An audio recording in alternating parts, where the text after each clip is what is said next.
salaamaaleykum mbokki internet yi daleen ak jàmm suñu site bi bismillah daleen ak jàmm ci seen revue des titres dañ koy daal di doore ak yéenekaay bi di L'As Quotidien ñëw ci insulte contre son leader, boycott de TFM, menace de représailles, etc. Le Pastef en transe. Sud Quotidien ñëw ci impact de l'exploitation des ressources extractives sur l'environnement, la pagaille des hors-la-loi. Réduire l'impact environnemental de l'exploitation des hydrocarbures est un défi majeur pour les autorités. La récente fuite de gaz et des champs gaziers de grande tortue Ahmahine GTA à Saint-Louis prouve que le risque est talent. L'extraction des mines a déjà causé d'importants dégâts à l'environnement dans les différentes zones minières au Sénégal. D'ailleurs, entre décembre 2023 et septembre 2024, aucune des 484 nouvelles demandes d'exploitation minière soumises ne respecte la réglementation en vigueur. L'Observateur ñëw ci mbirum Prodac, le rapport crucial de l'expert, les conséquences déterminantes de la propagation de l'expertise par le collège des juges d'instruction du PJF sur les charges qui pèsent sur Mamina Daffé et Ibrahima Cissé. L'expert a pour mission de vérifier la comptabilité des activités des entreprises TIDA et ITA, le contrat relatif au transit des équipements du port de Dakar ainsi que l'examen des diligences et la validité des factures douteuses. Ñu wax àddu jëm ci gros coup de filet. La police déjoue un plan de livraison de 4,3 milliards de francs CFA en billets noirs. La convoyeuse a été capturée alors qu'elle tentait de s'échapper au croisement de Saly. Les secrets d'une opération d'envergure menée entre infiltration et surveillance minutieuse. Les Échos ñëw ci nouveau programme économique avec le Sénégal en juin. Le FMI freine des deux fers. Edouard daal dina xamle ne nous ne pouvons pas discuter d'un nouveau programme avant d'avoir réglé la question des fausses déclarations. Le Sénégal pourrait être amené à rembourser au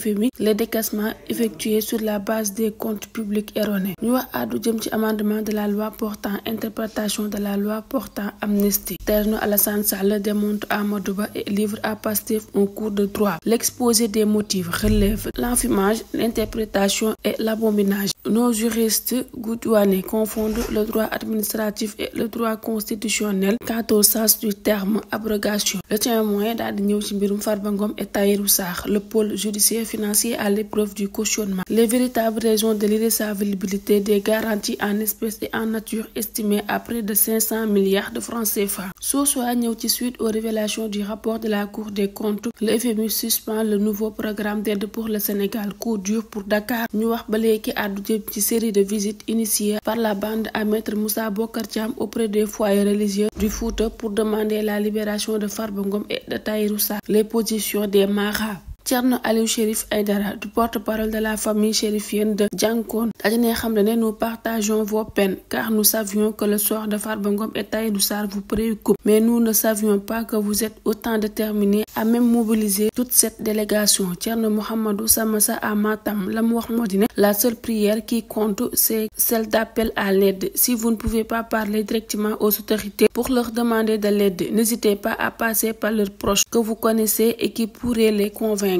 Walf Quotidien ñëw ci crédit de plus de 1000 milliards de francs CFA. Le FMI douche les espoirs du Sénégal. Le Soleil daal di ñëw ci Edouard Gemayel, chef de mission du FMI pour le Sénégal, sur le rapport de la Cour des comptes. La démarche de transparence est bien perçue. Pour le moment, la dette du Sénégal est toujours soutenable. Il est essentiel de centraliser la gestion de la dette publique. Les autorités sénégalaises travaillent dans le sens d'obtenir une dérogation et ont déjà proposé une série de mesures correctives. Libération ñëw ci li nga xam ne moo di l'enquête sur le drame familial au quartier Médine de Mbour rebondit. Les deux enfants ont été empoisonnés. Du Khémé aurait été dilué dans le repas des deux enfants âgés de 1 et 4 ans sortis d'hôpital. Leur maman, qui avait tenté de se suicider, placée en garde à vue après ses deux aveux partiels. Mbirum braquage en pleine circulation à Ouakam. La DIC intensifie la traque. Un troisième membre de la bande cueilli à Touba et acheminé à Dakar. Le père de Souleymane Ba, celui d'un autre fugitif placé en garde à vue pour nécessité de l'enquête. Ils ont reçu de leur fils un transfert de 1,9 million de francs CFA et 4 millions de francs CFA en cash après le coup. Après avoir retrouvé 17 millions de francs CFA, les enquêteurs ont encore mis la main sur 21 millions de francs CFA suite à deux perquisitions à Yeumbeul et à la Médina. La Tribune ñëw ci situation des finances publiques. Le FMI dément Sonko. La dette du Sénégal reste soutenable.